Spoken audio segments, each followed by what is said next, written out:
مسجد کا فیصلہ ہمارے خلاف آیا تو کیا کسی مسلمان نے کورٹ میں جا کر کسی جج کے اوپر جوتا پھینکا؟ جوتا پھینکنے والے کے بارے میں ایک لفظ نہیں بولا جاتا، نہ میڈیا میں بولا جاتا ہے، کیونکہ وہ اعلیٰ ذات سے اس کا تعلق تھا۔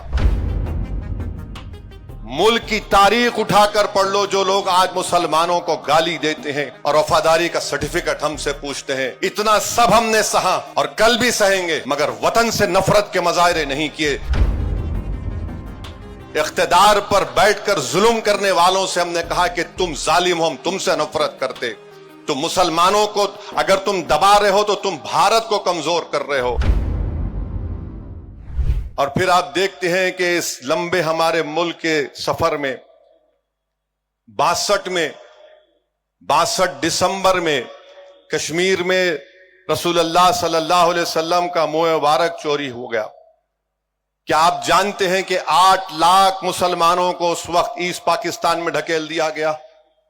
8 لاکھ، یہ ڈیٹا ہے اس کا۔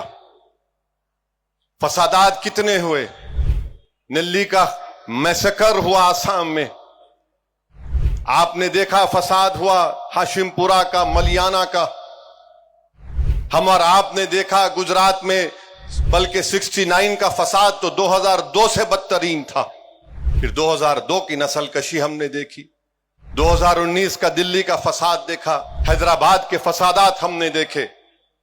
مگر ایک بات جو لوگ سمجھتے نہیں ہیں وہ یہ ہے کہ ان تمام فسادات کو ہم نے دیکھا، ہماری مسجد کو شہید کر دیا گیا، اور کورٹ کا جب فیصلہ آیا تو کورٹ نے کہا کسی نے شہید نہیں کیا۔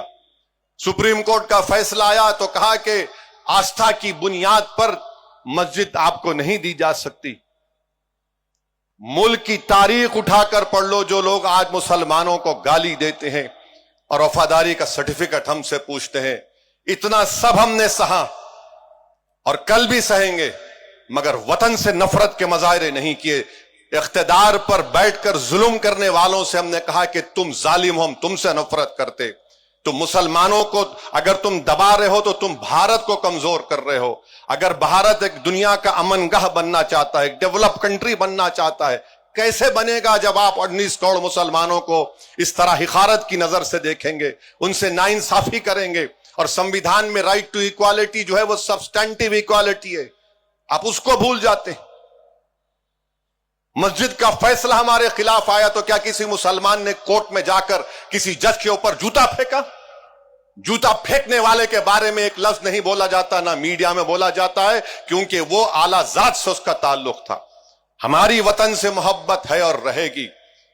تم حکمران ہو تو تمہاری وجہ سے ڈر کر نہیں، بلکہ وطن کی محبت ہماری ہے اور رہے گی انشاءاللہ تعالی۔